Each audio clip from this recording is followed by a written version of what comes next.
Saludos y sean todos bienvenidos. Mi nombre es Félix Yepes y hoy vamos entonces a continuar hablando en referencia al esmalte, específicamente su segunda parte. El objetivo de la clase es analizar histológicamente al esmalte dental, describiendo su estructura y composición, así como sus principales características, con la finalidad de que el estudiante comprenda las bases científicas en las que se asienta la prevención y la terapéutica que el profesional de la odontología utiliza.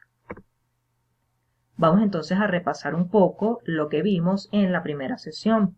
Recordemos entonces que hablamos que el esmalte dental era el tejido más duro del organismo, el cual iba a rodear a la corona dentaria en forma de casquete o de capuchón, y este iba a presentar un espesor que iba a variar tanto en un solo diente como en las distintas piezas a su vez.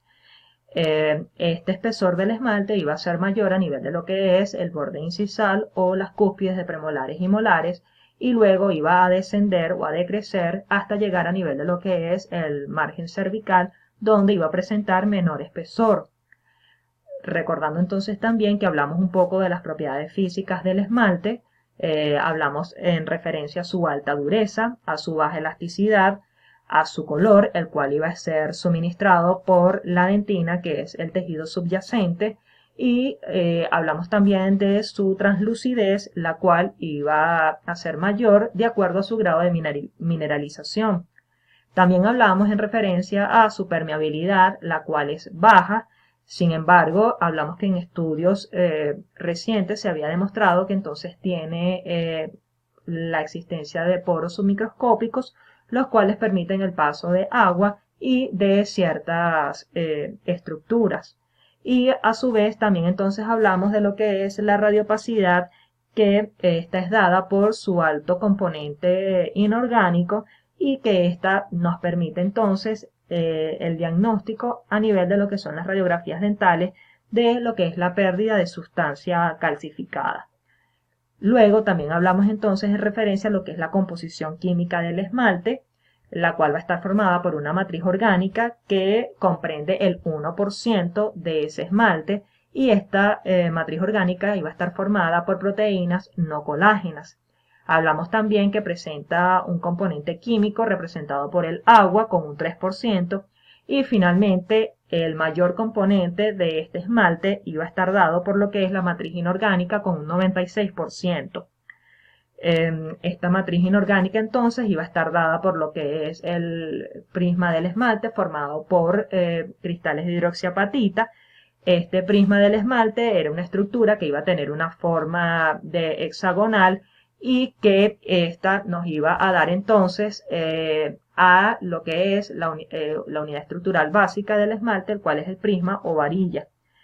Estos prismas o varillas, dependiendo de la dirección de los cortes que se le realicen, entonces se van a poder ver como bandas delgadas en caso de cortes longitudinales, o en caso de que se realizaran cortes transversales, las íbamos a observar como ojos de cerradura antigua o en escamas de pescado, diferenciando cuando hablamos en escamas de pescado como una región que tiene una cabeza y que tiene una cola.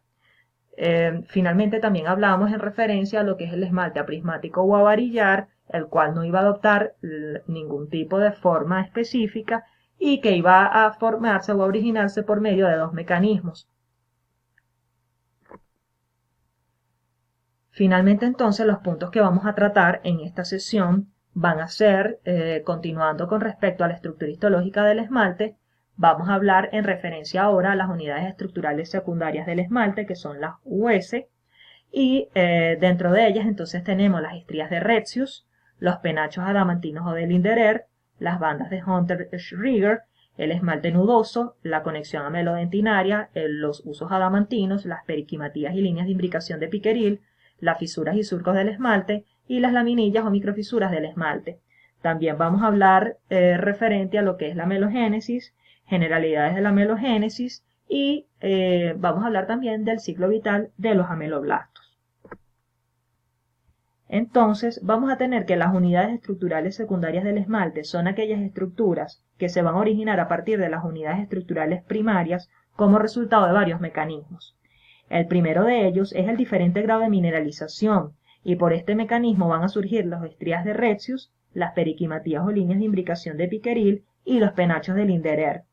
El segundo mecanismo es el recorrido o el cambio de ese recorrido de las unidades estructurales básicas del esmalte, a través del cual van a surgir las bandas de Hunter-Schriger y el esmalte nudoso. Y finalmente el tercer mecanismo, que es la interrelación entre el esmalte y la dentina subyacente o la periferia medioambiental. A través de este mecanismo van a surgir la conexión amelodentinaria, los usos adamantinos, las periquimatías, las líneas de imbricación de Picquerel y las fisuras o surcos del esmalte. Algunas estructuras secundarias, como las laminillas o las microfisuras del esmalte, se van a originar como resultado de varios de los mecanismos anteriormente descritos. Ahora entonces vamos a comenzar a hablar con respecto a la primera unidad estructural secundaria, que es la estría de Retzius. Las estrías de Retzius van a aparecer en las preparaciones por desgaste en forma de bandas de color parduzco o castaño con luz transmitida y clara con luz reflejada. Presentan intervalos entre 20 a 80 micrómetros y son más numerosas en la región cervical. Existe una estría que va a ser la más sobresaliente y que la vamos a denominar la línea neonatal o línea de Rushton-Orman. La disposición de las estrías va a ser diferente en las regiones del diente. En las cúspides y bordes incisales se van a extender de conexión amelodentinaria a conexión amelodentinaria del lado opuesto, y en las caras laterales de la corona van a tener un recorrido oblicuo desde la conexión amelodentinaria a la superficie externa. En los cortes transversales van a aparecer como anillos concéntricos paralelos a la superficie externa e interna del esmalte. Estas líneas o estas estrías de Retzius van a marcar la posición sucesiva de capas de tejido durante la formación de la corona, por lo que también reciben la denominación de líneas incrementales. Dichas líneas se relacionan con periodos entonces de reposo en la mineralización e indican zonas menos mineralizadas. Su origen podría deberse a un retraso en la producción de matriz o a trastornos en el sitio de la mineralización. Vamos a hablar ahora con referencia a los penachos adamantinos o de Linderer. Estos son semejantes a las microfisuras del esmalte y se comparan con fallas geológicas. Se extienden en el tercio interno del esmalte y se despliegan desde lo que es la conexión amelodentinaria en forma de arbusto. Cuando observamos estas estructuras al microscopio óptico, estas parecen unos árboles secos sin hojas en un paisaje de otoño. Se observan en cortes transversales mediante técnicas de desgaste y no se conoce su origen, aunque la imagen de penacho se debe a la proyección en un solo plano de las ondulaciones de una fisura que se distribuye en diferentes planos. Se forman en el desarrollo debido a cambios bruscos en la dirección de las unidades estructurales básicas del esmalte, debido a la orientación de los ameloblastos en la amelogénesis y a que los penachos están formados por tejido poco mineralizado, amorfo o granular, rico en proteínas del esmalte. En cuanto a las bandas de Hunter-Schriger, son bandas claras y oscuras que se van a denominar respectivamente parazonas y diazonas, son de anchura variable y van a tener límites imprecisos. Estas se observan ocupando las 4/5 partes más internas del esmalte y se observan en cortes longitudinales por desgaste y con luz incidente y polarizada. Están en todos los dientes permanentes y aún en los que no han completado su formación. No se conoce su origen, aunque se sugiere que se trata de un fenómeno que resulta del distinto plano de corte de las unidades estructurales básicas del esmalte. Al presentar las unidades estructurales básicas del esmalte una hilera en un transcurso ondulante, pueden ser cortados transversalmente dando las bandas claras o parazonas y longitudinalmente dando entonces origen a lo que son las bandas oscuras o diazonas. Esto se puede comprobar con la microscopía electrónica de barrido, donde a nivel de dichas bandas se observa la distinta orientación de las unidades estructurales básicas del esmalte. En cuanto al esmalte nudoso, esta es una zona singular y especial del esmalte prismático o varillar. Está localizado en las cúspides dentarias y formando una compleja interrelación de los prismas adamantinos. Su origen radica en que los planos circunferenciales de las unidades estructurales básicas del esmalte se relacionan íntima y estrechamente entre sí.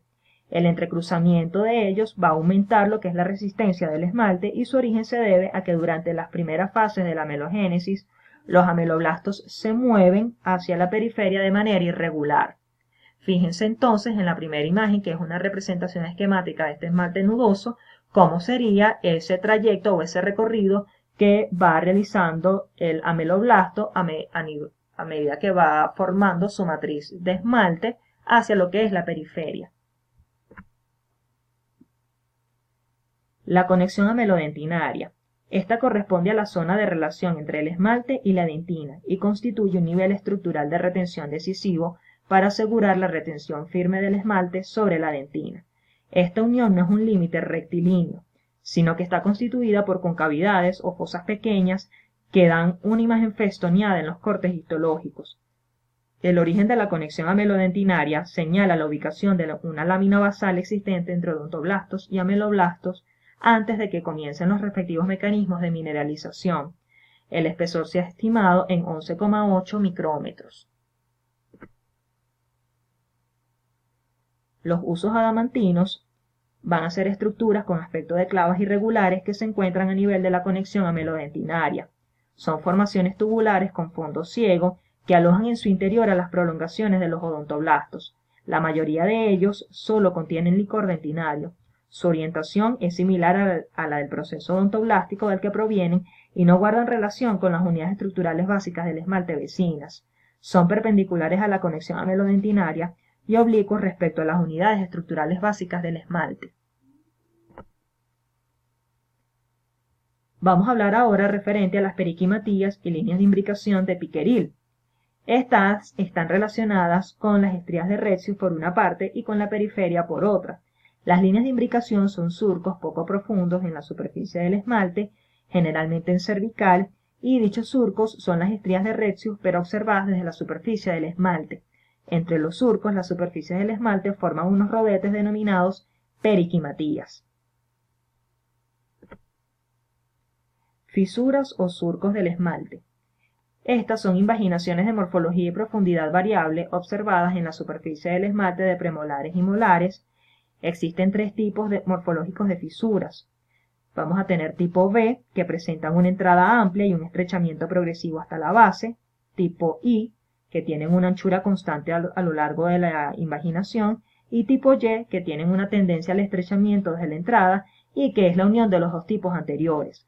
Su origen se debe a una coalescencia incompleta de los lóbulos cuspidios, donde la actividad ameloblástica se desarrolla independiente y luego se sueldan.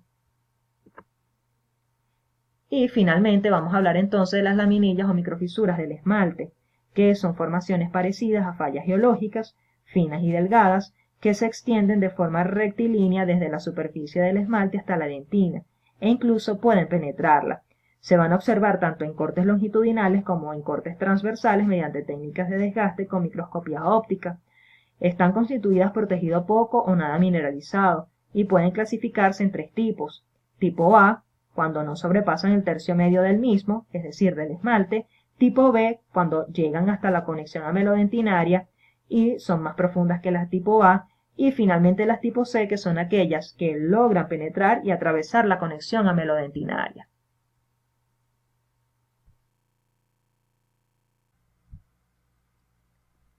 Vamos entonces a repasar un poco lo que ya hemos visto para ir fijando el conocimiento y vamos a tener entonces en esta diapositiva varias imágenes de las estructuras o de las unidades estructurales secundarias del esmalte. Y vamos entonces a recordar que había una estructura que iba a hacer referencia a líneas incrementales que iban a ser zonas de descanso durante esa formación de esa matriz de esmalte y que íbamos a denominar estrías de Retzius. Estas estrías de Retzius, recuerden entonces que a nivel de lo que es el borde incisal o cúspide iba a ir de conexión amelodentinaria de un lado a conexión amelodentinaria del lado opuesto y a nivel de lo que son las porciones laterales del diente, estas iban a tener un recorrido oblicuo desde lo que era la conexión amelodentinaria hacia la superficie externa. Luego también teníamos lo que son los penachos adamantinos, los cuales eran estas estructuras que tenían forma de arbusto seco sin hojas y los cuales entonces vamos a poder observar en los cortes transversales de esmalte en técnicas por desgaste. Fíjense que en esta zona acá inferior de la diapositiva entonces observamos a la conexión amelodentinaria la cual no es más que el límite entre lo que es el esmalte y la dentina. Y fíjense, tal cual como se observa en la imagen representativa, que esta unión no es una unión rectilínea, sino que tiene entrantes y salientes, tiene concavidades, lo cual entonces nos habla de una interrelación entre ambos tejidos. En esta imagen entonces tenemos a los usos adamantinos, que eran las estructuras en forma de clavas irregulares, las cuales algunas de ellas en su interior iban a alojar a prolongaciones odontoblásticas y otros únicamente iban a poseer licor dentinario. Esta estructura que tenemos acá iba a ser entonces nuestro esmalte nudoso, recordando que el esmalte nudoso se iba a formar entonces por un recorrido que iba a realizar el ameloblasto de forma ondulante y que nos iba a generar esta estructura como se observa acá en esta representación gráfica, que puede ser un poco relacionada a la trenza que se realizan las mujeres en su cabello.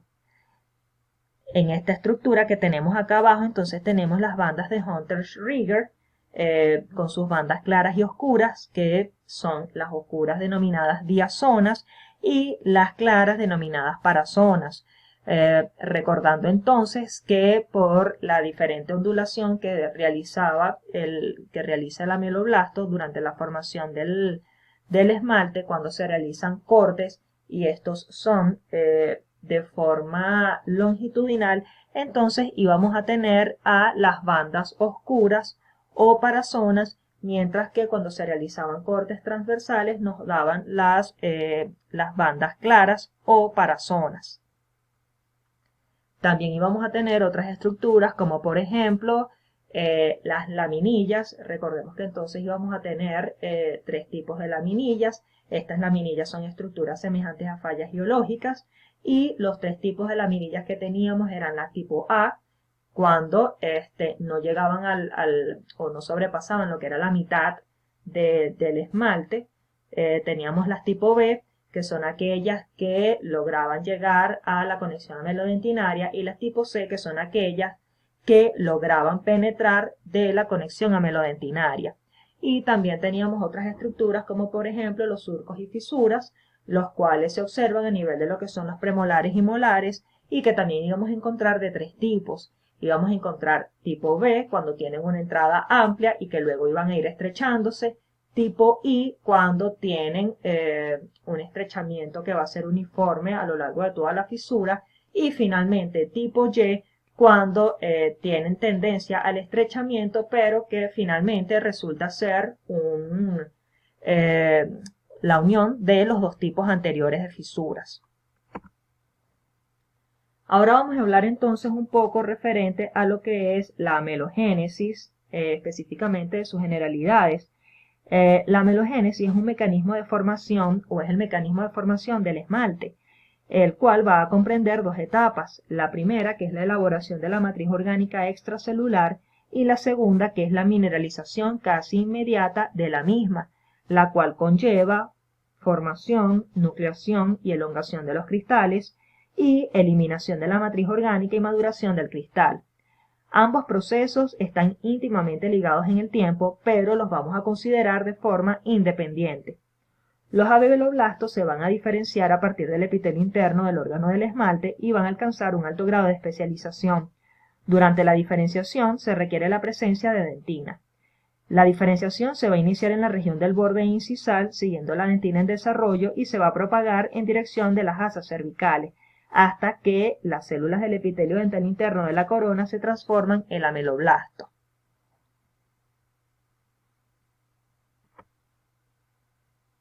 Durante el proceso de formación del germen dentario, los ameloblastos atraviesan una serie sucesiva de etapas que van a abarcar todos los cambios que sufren estos elementos celulares. Cada una de las etapas se va a caracterizar por presentar cambios estructurales, citoquímicos y ultraestructurales que dependen del estado funcional que poseen las células en relación con los procesos de formación o maduración del esmalte. Estas etapas constituyen el ciclo vital de los ameloblastos y son las siguientes: la etapa morfogenética o de preameloblasto, etapa de organización o diferenciación de ameloblasto joven, etapa formativa o de secreción de ameloblasto activo, secretor o maduro, etapa de maduración, etapa de protección y etapa desmolítica.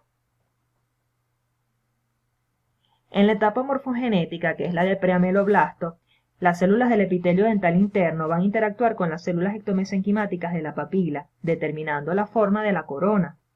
Los preameloblastos son células cilíndricas, bajas, como esta imagen acá esquemática que les realicé.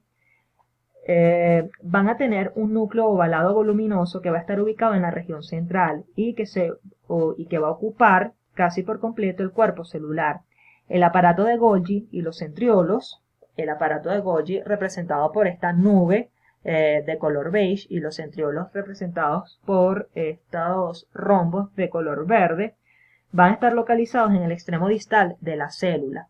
Recordando la clase de células, recuerden que el polo distal de la célula es aquel polo que da hacia lo que es la superficie externa del órgano.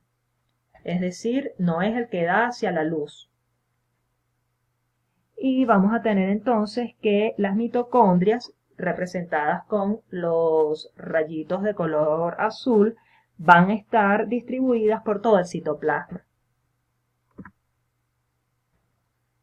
En la etapa de organización y diferenciación, que es el ameloblasto joven, vamos a tener que este va a coincidir con el periodo de Campana, en el cual las células del epitelio interno del esmalte inducen mediante la elaboración del factor de crecimiento transformador beta a las células mesenquimáticas del conectivo a diferenciarse en odontoblastos. Los ameloblastos van a cambiar de aspecto, las células se alargan, fíjense entonces la imagen esquemática que les pongo acá, van a cambiar de polaridad y las organelas y el núcleo se van a dirigir hacia el extremo distal. En el citoplasma se va a observar un cierto grado de desarrollo del retículo endoplasmático rugoso, representado por esta figura estrellada de color morado, y el complejo de Golgi también va a tener esta migración hacia el polo distal. Las mitocondrias se van a agrupar en la región distal y se van a ver numerosos microfilamentos y microtúbulos, representados por estas estructuras de color turquesa. Estos ameloblastos jóvenes que todavía conservan la capacidad de dividirse, puede ya detectarse la presencia de amelogenina. En la etapa formativa de secreción, vamos a tener que el ameloblasto es una célula diferenciada, que es muy especializada, que ha perdido ya la capacidad de dividirse por mitosis. Esta va a ser una célula cilíndrica y delgada de unos 60 micrómetros de altura. Al microscopio óptico, el citoplasma va a ser fuertemente basófilo, debido a un retículo endoplasmático rugoso bien desarrollado, y el núcleo es grande con cromatina laxa, y va a presentar un núcleo evidente. El núcleo del ameloblasto se encuentra ahora en el polo distal, es decir, en el polo opuesto a la futura conexión amelodentinaria. Abundantes mitocondrias cerca del núcleo y en la región distal del citoplasma, complejo de Golgi constituido por varios dictiosomas en la zona central, retículo endoplasmático rugoso distribuido por toda la célula y más desarrollado en el polo proximal. En el citoplasma se van a encontrar también vesículas denominadas cuerpos ameloblásticos, que son formaciones de morfología ovoidea, rodeadas de una membrana y contenido granular. Se localizan cerca del complejo de Golgi, en el cual se van a originar, y una vez formados, estos van a ir migrando hacia el polo proximal de la célula, donde son liberados contra la dentina formada. A medida que se forma la primera capa morfa de esmalte, los ameloblastos se van a ir alejando de la superficie de la dentina y cada uno se desarrolla, en cada uno se desarrolla una proyección cónica denominada proceso de Thomes. Fíjense entonces acá en el gráfico los cuerpos ovoides ameloblásticos, los cuales van a irse liberando contra la dentina. Fíjense que entonces en el ameloblasto secretor o maduro se forma esta estructura de forma cónica denominada proceso de Thomes, y que es importante acotar que una vez que el ameloblasto va formando estas estructuras, él se va desplazando hacia la periferia, es decir, hacia la superficie. Forma una primera capa de matriz y luego se va desplazando hacia afuera, alejándose de esa dentina.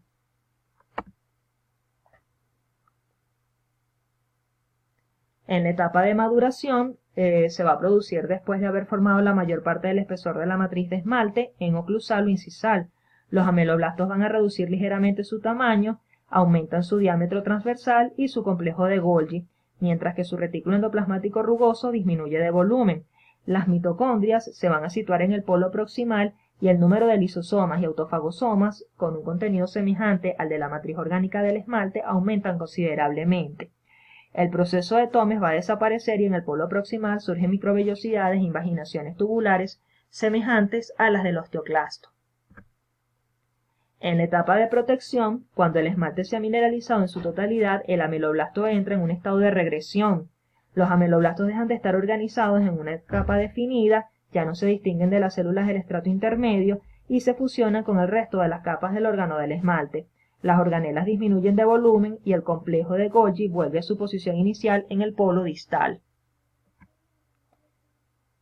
En la etapa desmolítica, el epitelio reducido del esmalte prolifera e induce atrofia del tejido conectivo que lo separa del epitelio bucal. De este modo se fusionan ambos epitelios. Las células del epitelio dentario elaboran enzimas que destruyen el tejido conectivo por desmólisis y si se produce una degeneración prematura del epitelio reducido, puede no haber erupción.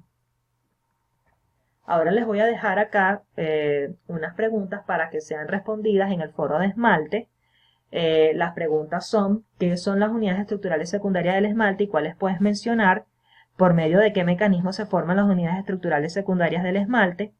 ¿Cuáles unidades estructurales secundarias del esmalte se pueden observar en cortes longitudinales por desgaste?